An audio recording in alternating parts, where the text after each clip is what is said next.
What A bloody cliché. Turbo സിനിമയിലെ വില്ലനായ Raj B ഷെട്ടിയുടെ കഥാപാത്രം ഇടയ്ക്കിടെ പറയുന്നുണ്ട് ഇങ്ങനെ. കന്നഡ സിനിമയുടെ നവതരംഗത്തിന്റെ വക്താവായി അറിയപ്പെടുന്ന രാജ് ഒരുപക്ഷെ ക്ലീഷേ കണ്ട് മനസ്സുമടുത്ത് കയ്യിൽ നിന്ന് ഇട്ടതാവാം ഈ ഡയലോഗ്. മിഥുൻ മാനുവൽ തോമസിന്റെ രചനയിൽ നമ്മുടെ പുലിമുരുകൻ വൈശാഖ് സംവിധാനം ചെയ്ത പുതിയ മമ്മൂട്ടി ചിത്രം ടർബോ എന്ന സിനിമ കണ്ടപ്പോൾ ആദ്യം മനസ്സിൽ തോന്നിയതും വാട്ട് എ ബ്ലഡി ക്ലീഷേ എന്നാണ്. പുതുമയുള്ള ഒന്നുമില്ലാത്ത പക്ക ടെംപ്ലേറ്റ് സ്ക്രിപ്റ്റ്. ഇടയ്ക്ക് നമുക്ക് തോന്നുക മിഥുൻ മാനുവൽ തോമസ് എന്ന പ്രതിഭാധനായ എഴുത്തുകാരനല്ല, ഫോർമുല വിജയ സിനിമകളുടെ ആശാനായ ഉദയകൃഷ്ണയാണ് ടർബോയുടെ കഥ എഴുതിയത് എന്നാണ്. വില്ലന്മാർ അങ്ങനെ നിരന്നു നിൽക്കുകയാണ്. നമ്മുടെ മമ്മൂട്ടിയുടെ ടർബോ ജോസ് ഒന്നിനു പിന്നാലെ ഒന്നായി എല്ലാവരെയും അടിച്ചിടുന്നു. അമ്പും വില്ലും മലപ്പുറം കത്തി തൊട്ട് അൾട്രാ മോഡേൺ മെഷീൻ ഗണ്ണ് വരെ ഇക്കക്ക് പുല്ലാണ്. 90കളിലും 2000ന്റെ തുടക്കത്തിലുമൊക്കെ മോഹൻലാലും ബാബു ആന്റണിയും ചെയ്തു. അടിപ്പടത്തിന്റെ ഫോർമാറ്റ് 2024 ആവർത്തിച്ചാൽ എന്തായിരിക്കും അവസ്ഥ? കഷ്ടം അല്ലാതെന്തു പറയാൻ. +2 ഡിഗ്രി കഴിഞ്ഞവർക്ക് വേൾഡ്സ് ഫസ്റ്റ് AR/VR ക്ലാസ് റൂമിലൂടെ സ്മാർട്ട് ഫോൺ എഞ്ചിനീയർ ആവാം. കൂടുതൽ അറിയാൻ വിളിക്കൂ ബ്രിഡ്കോ ആൻഡ് ബ്രിഡ്കോ. സമീപകാലത്ത് അത്യാവശ്യം നന്നായി കഥ പറയുന്ന ആളായിരുന്നു മിഥുൻ മാനുവൽ തോമസ്. പക്ഷെ ടർബോയിലെ മിഥുന്റെ കഥയിൽ ലോജിക് എന്ന സാധനം ഇല്ല.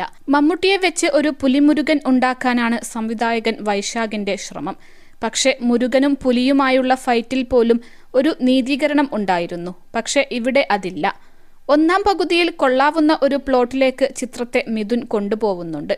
തുടക്കമൊക്കെ ഗംഭീരം. പക്ഷെ രണ്ടാം പകുതിയിൽ എല്ലാം തുലച്ചു. വെറും അടിയോടടി. കട്ട ഫാൻസിന് മാത്രമേ ചിത്രം ഇഷ്ടപ്പെടൂ. മമ്മൂട്ടി കമ്പനി, മിഥുൻ മാനുവൽ തോമസ് എന്നിങ്ങനെയുള്ള പേരുകൾ കണ്ട് അതിലപ്പുറം എന്തെങ്കിലുമൊക്കെ പ്രതീക്ഷിച്ചു പോകുന്നവർക്ക് നിരാശയാവും ഫലം. അതിഭീകര മ്യൂസിക്. മൈഗ്രെയിൻ്റെ പ്രശ്നമുള്ളവർ തലവേദനക്കുള്ള ഗുളികയുമായി തിയേറ്ററിൽ കയറുന്നതാണ് നല്ലത്. ടർബോ സിനിമയുടെ ഏറ്റവും വലിയ പ്രശ്നം അതിൻ്റെ നിലവാരമില്ലാത്ത തിരക്കഥയാണ്. മമ്മൂട്ടിയെപ്പോലെ ഒരു മഹാനടൻ ഇത്രയും പഴഞ്ചൻ കഥക്കൊക്കെ എങ്ങനെ അപ്രൂവൽ നൽകുന്നു എന്നാണ് അത്ഭുതം. ചെന്നൈ നഗരത്തിലെ ദീപാവലി കാഴ്ചകൾക്കിടയിലെ ഒരു അസാധാരണ ക്രൈം കാണിച്ചുകൊണ്ടാണ് ചിത്രം തുടങ്ങുന്നത്. അത് കണ്ടപ്പോൾ ഏറെ പ്രതീക്ഷയുണ്ടായിരുന്നു. പക്ഷെ പിന്നീടങ്ങോട്ട് പഴഞ്ചൻ കാഴ്ചയുടെ അയ്യരുകളിയാണ് സ്ക്രിപ്റ്റിൽ മൊത്തം. ഇടുക്കിയിലെ ഒരു ലോക്കൽ ഹീറോയാണ് ടർബോ ജോസ്. പള്ളിപ്പെരുന്നാളിന് അടിയുണ്ടാക്കുകയാണ് അദ്ദേഹത്തിന്റെ ഹോബി. ജോസിന്റെ ഇടി കാണാൻ മാത്രം പള്ളിപ്പെരുന്നാൾ കൂടാൻ വരുന്ന നാട്ടുകാരുമുണ്ട്. നാട് കാണാനെത്തുന്ന വിദേശികളെ ട്രക്കിങ്ങിന് കൊണ്ടുപോകുന്ന ജീപ്പ് ഡ്രൈവറാണ് ജോസ്. അമ്മ പറഞ്ഞാൽ അക്ഷരം പ്രതി അനുസരിക്കുന്ന മകൻ. ബിന്ദു പണിക്കരാണ് അമ്മ. ഇവിടെയൊക്കെ പോത്തൻവാവ ഓർമ്മ വരുന്നുണ്ട്. ഇടുക്കിയിലെ തന്റെ ഗ്രാമത്തിലെ ഏലത്തോട്ടത്തിലൂടെ അമ്മയുടെ കൂടെ നടന്നു വരുന്ന ജോസിലൂടെയാണ് നായകന്റെ ഇൻട്രോ. അതിൽ മാസൊന്നുമില്ല. എന്നാൽ ആരാധകർക്ക് കൈയടിക്കാനായി മമ്മൂട്ടിയുടെ ഒരു സെക്കൻഡ് ഇൻട്രോയുണ്ട്. പള്ളിപ്പെരുന്നാളിന് തന്റെ സുഹൃത്തുക്കളെ തല്ലിച്ചതക്കുമ്പോൾ രക്ഷകനായി ജീപ്പിൽ വരുന്ന നായകൻ.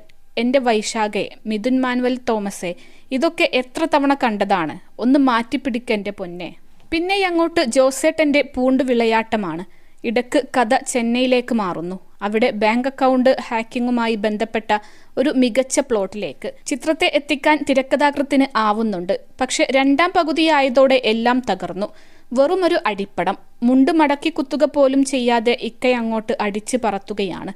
നിരനിരയായി വന്ന് അച്ചടക്കത്തോടെ മമ്മൂട്ടിയുടെ അടി വാങ്ങുന്ന വില്ലന്മാരെയും സമ്മതിക്കണം. രജനീകാന്തിന്റെ ആയ കാലത്ത് പോലും ഇതുപോലെ ഒരു കൊടും കത്തി കണ്ടിട്ടില്ല. സംഘട്ടനം എന്നാൽ കത്തിയല്ലെന്ന് ഇനിയും വൈശാഖിന് മനസ്സിലായിട്ടില്ല. അടിക്കിടെ മമ്മൂട്ടി ആകാശത്തുകൂടെ പറന്ന് അപ്രത്യക്ഷനാവുന്നത് കാണിക്കാഞ്ഞത് നന്നായി. ക്ലൈമാക്സ് കഴിഞ്ഞുള്ള എൻഡ് സീൻ കണ്ടപ്പോൾ ശരിക്കും ചിരിയാണ് വന്നത്. 21 ലക്ഷത്തോളം സന്തുഷ്ടരായ ഉപഭോക്താക്കളും 2 ലക്ഷത്തോളം തിമിര ശസ്ത്രക്രിയകളും പൂർത്തിയാക്കിയ മലബാറിലെ ഏക കണ്ണാശുപത്രി അൽ സലാമ ഹൈ ഹോസ്പിറ്റൽ.